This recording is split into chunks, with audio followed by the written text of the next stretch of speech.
নমস্কার দর্শক বন্ধুরা, আপনাদের সবাইকে শুভ নববর্ষের প্রীতি ও শুভেচ্ছা জানিয়ে আজকে আমি আমার রেসিপি শুরু করছি।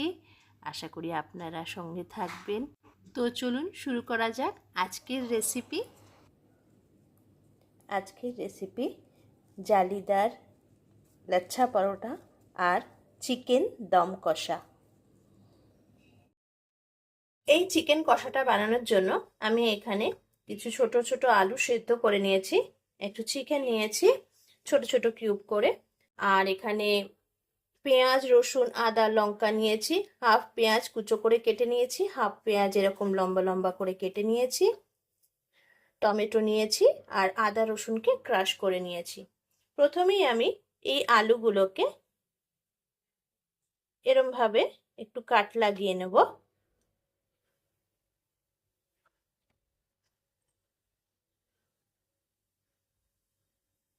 এবার আমি কড়াই তেল দিয়ে দিয়েছি। এই তেলে আমি আলুগুলোকে বেশ একটু ভালো করে ভেজে নেব।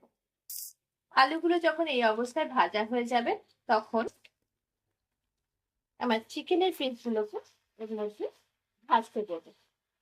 চিকেনটাও যখন একটু হালকা ভাজা হয়ে গেল, এর মধ্যে এবার আমার কেটে রাখা পেঁয়াজ রসুন আদা টমেটো কাঁচা লঙ্কাটা দিয়ে দেব।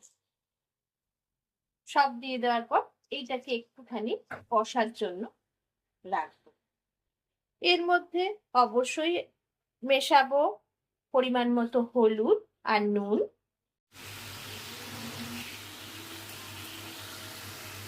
এবার এটা আমি ধিমে আঁচে ঢাকা দিয়ে রেখে দেব মজবার জন্য। চিকেনটা থেকে একটু একটু জল বেরিয়েছে, এবার আমি এটাকে একটু আবার ভালো করে উল্টে পাল্টে নেড়ে নেব, নিয়ে আবার ঢাকা দিয়ে রেখে দেবো। এখানে আমি কোনো জল এখনো পর্যন্ত দিইনি। চিকেনটা আমি একদম কম গ্যাসের ফ্লেমটা করে দিয়েছিলাম, এর থেকে কিন্তু নিজে থেকেই জল বেরিয়েছে, এখনো পর্যন্ত আমি জল দিইনি। এই জলেই চিকেনটা আমার সেদ্ধ হয়ে যাবে, আর আলুটা তো সেদ্ধ আছেই। চিকেনটা যখন এরকম ভাবে কষা হয়ে গেছে, এখানে চিকেনটাকে এরকম 5-7 মিনিট একদম বিনা জলে কষাবার পর আমি এখানে খুব সামান্য একটু জল দেব। এই জলটা মশলাটা যাতে নিচে না লেগে যায় সেই জন্য দেওয়া। চিকেনটা আমার একদম হয়ে গেছে। এর মধ্যে এবার আমি মশলার চামচের 1 চামচ চিকেন মশলা দিচ্ছি, আর হাফ চামচ গরম মশলা দিচ্ছি। দিয়ে চিকেনটাকে ভালো করে নাড়িয়ে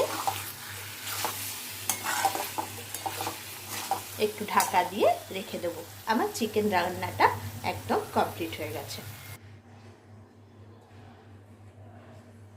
চিকেন কষাটা আমার একদম রেডি।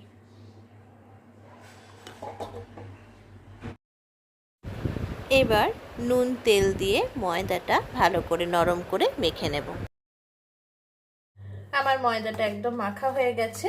এটাকে এবার আমি আধ ঘন্টা মতো রেস্টে রেখে দেব। আমি ময়দা মাখা থেকে লেচি বড় বড় লেচি করে নিয়েছি। লেচিগুলোকে ভালো করে বড় করে বেলে নেব। এবার রুটিগুলোটাকে একদম এরকম ফালা ফালা করে কেটে নেব।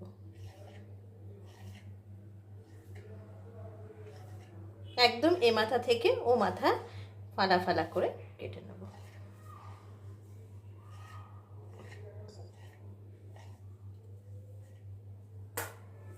এর মধ্যে এবার একটু ভালো মতো তেল মাখিয়ে নেব। আপনারা চাইলে ঘিও দিয়ে দিতে পারেন। এবার এই সাইডগুলোকে ধরে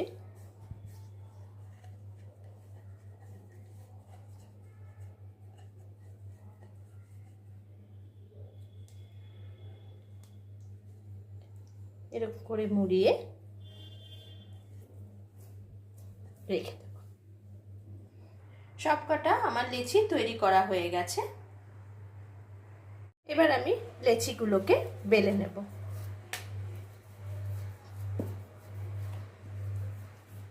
বেলা হয়ে গেছে, এবার এটাকে গরম তাওয়ার মধ্যে দিয়ে দিয়েছি। এবার এটাকে ভেজে তুলব। এবার আমি এর মধ্যে উপর দিয়ে একটু করে ঘি, আর দেখুন বোঝা যাচ্ছে, এইভাবে ভেজে নেব।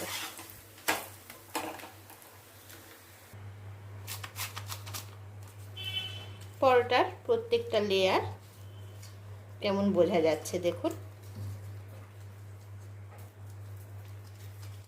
আমার জালিদার লাচ্ছা পরোটা একদম তৈরি। এতক্ষণ আমার সঙ্গে থাকার জন্য এবং মোমোজ কড়াইকে লাইক এবং সাবস্ক্রাইব করার জন্য থ্যাংক ইউ।